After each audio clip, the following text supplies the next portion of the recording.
Buenos días, bienvenidos a otro tiempo de devocional diario. Esta semana tenemos una serie de 4 días nada más, porque esta que está aquí ya mismo se va de vacaciones. Pero el tema de hoy es no lo descartes, o más bien el nombre de la serie es no lo descartes. Y antes de nada, quiero decir que no estoy hablando de novios, ¿sabes? Por si acaso. Hoy vamos a hablar bajo el tema que un fracaso no es el final. Y desde entrada te digo que he estado teniendo problemas con el internet ahora en la mañana, así que espero que no pase nada y podamos terminar nuestro devocional. Quiero hacerte esta pregunta. ¿Hay alguien de quien ya tú no esperas nada? Tal vez alguien de la iglesia, pero puede ser un compañero de trabajo en el que ya no le confían trabajo porque siempre que le confían algo falla. Puede ser alguien en la familia que ha tomado tantas malas decisiones una vez tras otra que ya todo el mundo dice, ay, ese nunca va a cambiar. O incluso puede ser un amigo que desperdició una oportunidad contigo y tal vez otra, y tal vez otra. O quizás es alguien que un día sirvió al Señor, pero ahora se apartó y está bien lejos del camino. Yo creo que todos conocemos gente así. Y si somos honestos, la verdad es que muchas veces pensamos, ay, no le hagas caso, ya esa persona no va a cambiar, así que terminamos haciendo algo bien común entre los seres humanos. Lo descartamos completamente. ¿Y qué pasa si te cuento la historia de un hombre que también fue descartado? Pero Dios tenía otros planes. Acompáñame al libro de Hechos, al capítulo 13, el verso 13. Mira qué fácil. Hechos 13, 13. La bendita palabra del Señor en el nombre del Dios Trino dice así. Habiendo zarpado de Pafos, Pablo y sus compañeros arribaron a Perge de Panfilia. Pero Juan, apartándose de ellos, volvió a Jerusalén. Para entender este versículo tienes que conocer un poco quién es ese Juan del que están hablando, porque no es el apóstol Juan. Es Juan Marcos. Y Juan Marcos tiene una historia muy linda de contar. Tienes que ir al capítulo anterior, al 12, para entender una cosa. Juan Marcos era hijo de María. Y María era una creyente muy conocida en Jerusalén. De hecho, cuando Pedro sale de la cárcel, va precisamente a casa de María, la madre de Juan Marcos, y eso está en Hechos 12:12. Y habiendo considerado esto, llegó a casa de María, la madre de Juan, el que tenía por sobrenombre Marcos, donde muchos estaban reunidos orando. Así que la mamá de Juan Marcos era una mujer conocida en la iglesia. En la iglesia primitiva se cree que en su casa eran las reuniones. Marcos, por tanto, creció rodeado de hombres de Dios. Conocía a Pedro, conocía a Pablo y conocía tanto a Bernabé que más adelante, en otro libro, en una carta de Pablo, vas a darte cuenta que eran primos. Y cuando Pablo y Bernabé comenzaron su primer viaje misionero, escogieron a Marcos para acompañarlos. Imagínate este privilegio. Era un joven con un futuro prometedor en la iglesia primitiva. Pero entonces sucede algo que la Biblia nos narra en una sola oración. Juan, apartándose de ellos, volvió a Jerusalén. Y la Biblia no te dice ni por qué. La Biblia no explica, no sabemos si tuvo miedo, no sabemos si extrañó a su mamá, a su casa, si el viaje era muy difícil, si es que él era muy joven, en fin, no sabemos mucho más. Solo sabemos que abandonó la misión. Y ese abandono tuvo consecuencias, porque más adelante Pablo nos deja ver que nunca olvidó ese momento, esa traición tal vez. Y ese dato sobre la historia de Marcos es bien impactante porque nos demuestra que haber tenido un buen comienzo no quiere decir que no te vas a equivocar. Hay algo que me llama mucho la atención y es que la Biblia no intenta tapar estos errores. No buscó que no te dieras cuenta del fracaso de Marcos. No, lo puso ahí y en detalles. ¿Y por qué Dios permite esto? Porque Dios no tiene problemas con mostrar el fracaso de alguien cuando luego te va a mostrar también su restauración. Por el contrario, nosotros hacemos algo diferente. Nosotros vemos a la gente en su peor momento y creemos que sabemos lo que esa persona será para siempre. Le ponemos la cruz por siempre y para siempre porque nunca va a cambiar. Los etiquetamos de irresponsable, nunca cambia, siempre hace lo mismo. Y comenzamos a hablar de esa persona. Oye, y hacemos que todo el mundo sepa, que es algo muy feo. Le hablamos a todos los demás del error de esa persona. Pero gracias a Dios las historias de él no son de una sola página.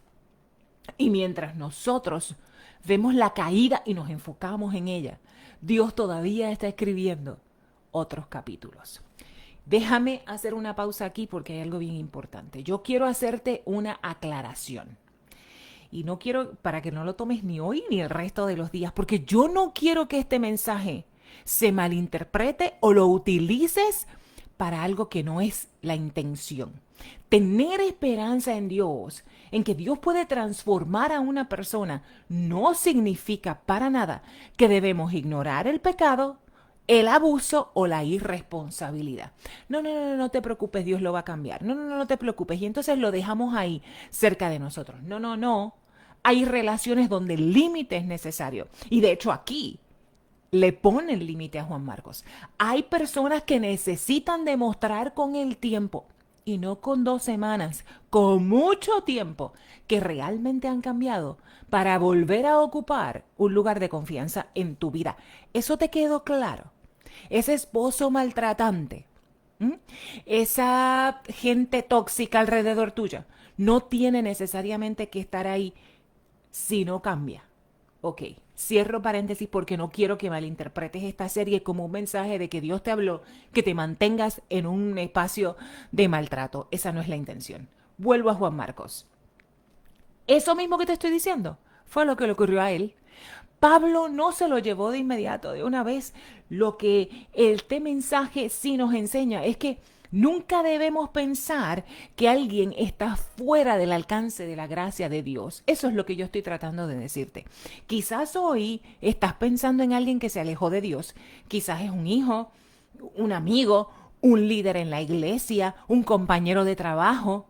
Oye, quizás mientras yo hablo, el corazón te hace tuki tuki porque eres tú. Ese eres tú, que has cometido errores o que has fallado. Y llegaste a creer que ese daño te dañó, valga la redundancia, para toda la vida. La historia de Marcos nos recuerda algo grandemente esperanzador. Y es que un fracaso no puede explicar toda tu vida. Tampoco tiene la autoridad para definir tu futuro. En eso estamos claros. Hoy quiero proponerte 2 cosas como reto. Y la primera es la siguiente. Piensa en esa persona que ves por perdida. No estoy diciendo que devuelvas automáticamente la confianza. No estoy diciendo que ignores el daño que te hizo. Solamente te estoy diciendo algo mucho más sencillo. No dejes de orar por él o por ella, porque Dios puede estar haciendo una obra bien grande en esa persona. Y más adelante lo puedes llegar a ver. Segunda cosa que te digo, si eres tú el que ha fallado, no permitas que tu error sea la última palabra en tu vida. Permite que la gracia de Dios escriba el último capítulo. Hoy, amados, conocimos a un joven que empezó con todas las ventajas del mundo. Buena familia, buenos mentores, una gran oportunidad y aún así falló. Si la historia terminara en Hechos 13, yo no te estuviera hablando aquí de esta serie. Probablemente jamás hubiésemos hablado de ese tema. Pero la historia no termina aquí. Más adelante hay mucho más que contar sobre Juan Marcos. La gracia de Dios no terminó en Hechos 13. Y eso lo vamos a descubrir mañana. Amén. Padre bueno y Padre gracia. Padre bueno y Padre santo, te damos gracias. Gracias porque eres un Dios de esperanza. Porque tu gracia no deja de alcanzarnos. Hoy reconocemos, Señor, que nosotros, contrario a ti, nos enfocamos en el mal de las personas, en sus peores momentos. Y venimos a ti a pedir perdón por eso. y a pedir que nos cambies este corazón de piedra en un corazón de carne y podamos entender que tu gracia puede todavía alcanzar y transformar vidas. Y también te pido sabiduría. Ayúdanos a entender que tener esperanza en alguien no significa que aguantemos cualquier cosa, que hay límites que son saludables y son necesarios, sobre todo en ese proceso de transformación que tú tienes con las personas. Danos discernimiento, Señor, para amar como tú amas, pero a la misma vez para poner límites y actuar como tú. Padre, yo te pido que todo el que ha escuchado este mensaje sea tocado por él y venga a misericordia para con las demás personas, para con aquellos que a su alrededor a lo mejor han fallado y que si son ellos los que han fallado. Señor, tú utilices estos mensajes como excusa para redargullir en su vida y en su corazón. Te lo pido en el nombre poderoso de tu Hijo Jesucristo. Amén. Que el Señor te bendiga y te guarde. Si este mensaje ha sido de bendición a tu vida, si quieres saber un poquito más, conéctate mañana. Si este mensaje ha sido de bendición a tu vida, compártelo con otras personas. Sobre todo, no le digas directamente, pero comparte con aquellos que también sabes que han fallado. En el nombre de Jesús, que tengas hermoso día. Dios te bendiga.